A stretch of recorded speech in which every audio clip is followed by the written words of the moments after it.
Hello, welcome to Heirloom Ornaments.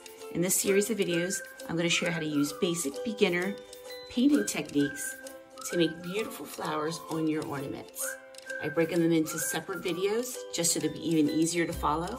But to be sure you don't miss a single one, hit the subscribe button and the bell and you'll be notified whenever a new one comes out. So for this week's flower, we're going to do Gerber daisies. These are just super fun because of all the color combinations you can use. And I just want to show you how different color makes. This is a white ornament, which is what we're going to use today, and I'm going to be making this one. But just to show you, this is the exact same flower, but with a blue base, and it's just a bigger flower and different accents. So you can really have fun with the Gerber daisies because it's an easy painting technique. We'll just make some basic stripes, and based on the color you choose is how it turns out. Okay, to get started with the Gerber daisy ornament, I'm going to use my number 6 round paintbrush, the same one I've used before. And for the centers, I'm going to start with those to kind of give me a map out of where I want to place them. It's a little easier than as you're going along. Put one right about here. Maybe one a little bit in more, but right about here, just a little higher. Actually, I don't like this. Yeah, I do like that one. And then maybe one right around here. And these can get bigger as we go. I'm not going to worry about them right now. I just want to get basically where I want to put them. So to start, my first color is going to be this orange color. It's called Geranium by Martha Stewart and her satin line, and I will put a link to all the products I use in the description. I want to start down by making a flat and then pull straight up and lift up. The thing with Gerber daisies is they're kind of straight petals. And they're not very much shape to some of them. Some of them have a little bit of leaf shape, and crescent shape. Maybe we'll make that on some of them. And up. And make it a little bit thicker.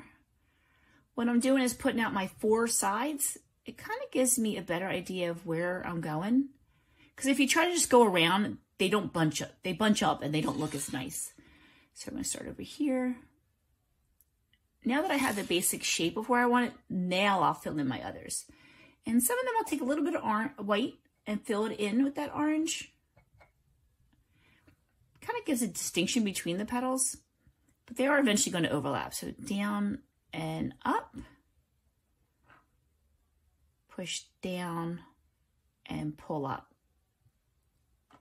And if you're not comfortable going side to side, the good thing is this ornament moves around in your hand. You just move it around. Down and up. And then over here, down and up. This one looks like it could use a little more. There we go. I'm going to put a little bit more white, not much more. Now I'm going to get like a little bit of another color of the leaf. And I'm going to go around again in between each one. I'm going to go, and it goes right on top of those, and then pull up. Right here, and pull up. Fill that in. I get a little dark. I'm going to go back to some dark ones. Down and up. I like a flatter looking, let me put a little bit, we can get the lighter color on there. I like a flatter looking leaf. And up. More with that little bit of white. Down and up. Get some of the lighter one. Push down, pull up. And this leaf looks like he's a little too short. I'm just make him a little bit longer. And up. This guy looks a little short too. There we go. Down and up. Make this guy a little longer. And we'll do one more over here. Down and up. Now you can look at what you have. I think this guy could use a little bit more girth. Let's make him a little thicker. There we go. You can see what you have. This one's a little too pointy compared to the others. But then again, you don't want to make them all look the same because in nature, flowers are not all the same. Let's move that out just a little bit. I like this dark. I'm going to keep this one guy dark. I'm going to clean off my brush and we'll come back and do the others. So we're going to go down and pull up. Let's start with my sides. Down and pull out. And the same thing over here. Push down and then pick up. Now this is going to overlap, so it might get a little messy. Keep your tail hand on top. And I'm okay if they blend because petals are usually sheer. So if you go down and you see that orange through it, that actually to me looks really nice. And now we're going to go back and fill in our others. I'm going to do some more bright before I add that white in. I like this bright yellow. Makes the ornament really nice. And then push down and pull straight out. I'm going to turn this around. It's easier for me to go this way. Push down and pull up. And I'm going to go more over that yellow. And that's okay. See how they blend a little bit? I love that. I'm going to leave that alone. These Gerber daisies to be a little bit squared off, kind of, sort of. I think Gerber daisies usually are that way. But honestly, you make the petals the way you want. This is your flower. You want to make up a flower, channel your inner Lorax, go right ahead. And now this one's going to go right across all these other colors. And I'm okay. Look at that. That looks great. I'm just wipe off the yellow so I don't have it for my next stroke. I'm going to come back to this and let that yellow dry just a little bit. Go crease over there. And then this one's going to go up here. And again, this orange is a little dry. That yellow is a little dry, but I'm not going to let it dry completely because I do want it to be, I like them to blend. I like that it will come together and see that? You can see the yellow through it because it's not dry. Put another white, yellow, solid pink here. It's got a little bit of yellow in there. I love when flowers blend together. If you ever put two flowers together, sometimes they do take on each other's color. I'm going to get a little bit of white and put it on this end of this to give me just, I don't like too much white. I'm not trying to change the color. I'm just trying to add some definition to it so it looks different than the other petals. Start in the center and push down and up. Give me a little bit more white. I'm going to add that over there.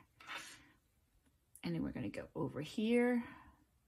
And I'm going to wipe off that yellow because I don't want yellow on the other petals, just on the ones that are next to it. Get a little bit of white on there. Pull that one up. A little bit more white on those. And we need one over here. Yeah. I'm not worried about this. This comes off so nice and easy.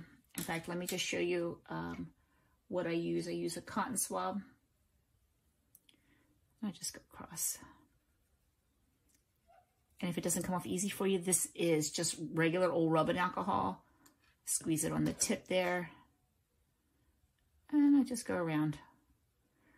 I'm actually going to leave this a little squared off. I like the way that squared off look looks. Now to do the centers, I get this white, the black. This is an old brush I had that the bristles kind of wore down on me, so I just chopped them down. I made my own little stippling tools, I call it. Excuse me. And I'm just going to make this a little bit bigger. And it's okay if some of the orange picks up into that, because that is what flowers do. They take on the color of what's around them. We're going to do this one here also. Just make a little round circle, get a little wider and wider. Okay. Yep. And then we'll get one more over here. Now this one was a little too wet, so it's actually a little too much pink. Oh no, it's not. Oh, that's fine. If you feel like it's too wet and it's stippling and it's getting too blendy, you can also just take your shellac and just dot around. I like to dot around the edges because now it's not a perfect circle. I don't want a perfect circle. I want it to look a little messy. See the little stippling around? If you want to put a little color in it, you can. A little white, not much. I don't want it gray. Just Just gonna go around. See, now it looks like there's a little bit of seeds coming off, just like you would see in nature. And we'll go around this one. A little bit more black. Take your time and just have fun. And around and around. And there you have your Gerber daisies in a matter of minutes. Start with this Holly Branch by Apple Barrel, another acrylic paint. And I'm gonna let the paintbrush do most of my work. I'm gonna start off light, push down and curve, kind of like a half a C. Down and around, down and around. And I'll just fill it in. Sometimes you see two leaves together, so we'll make this one two leaves together. Down and around, and down and around. Two little leaves. And I think I'm going to make one down over here. Push down and come around. Push down and come around. And fill that in. My leaves never look the same. But that's okay. They don't all look the same in nature either. I think I'm going to make one up here. Okay, I'm going to push down and around, and then down and around, and we'll fill that in.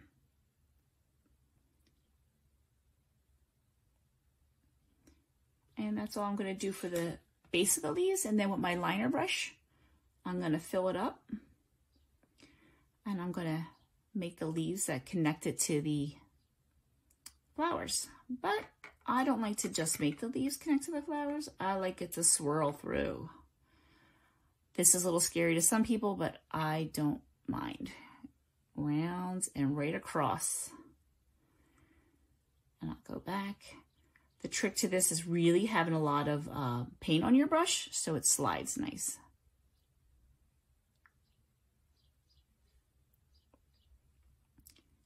And there it goes, slides all the way around. And I'm going to do that with this. Actually, I'm going to put a little white in it because I want it to brighten up a little. Oh, that's a bit much white. But we'll put a little bit of white in it. So that when it comes around through the leaf, we can just go up and we can make some definition of the leaf. A little bit of veins. There we go. A little bit of accent color. Fill it in. There. All the way across. And we'll get a little bit more. For this one, I'm not going to put these across. I'm just going to let these kind of meld together on their own though. Maybe I will a little bit across here. And this one, of course, is going to meet it. I'm going to have a little bit come on up. There we go. Come on up in here. And then for this, I'm going to let it come on. Again, lots of paint, lots better. Just swirl around.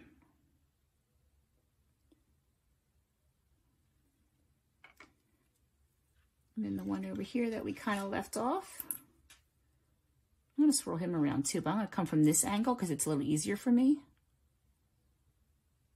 If you could do pinstriping and do it all in one swoop, go right ahead. I take my time.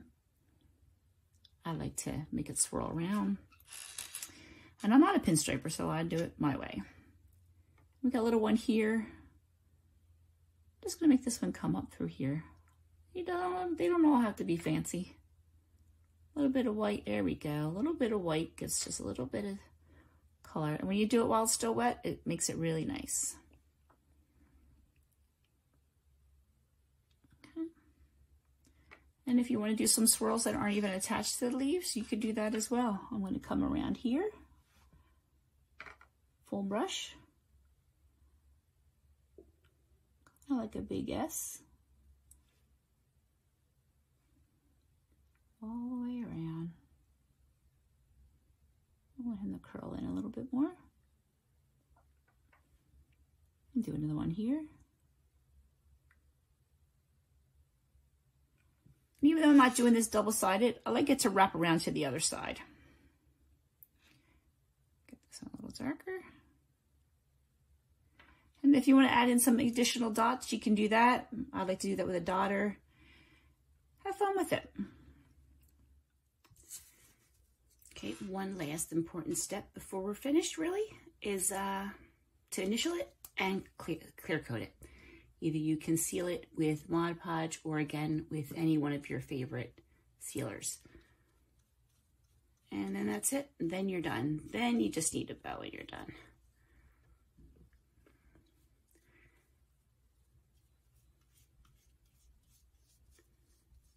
That's it.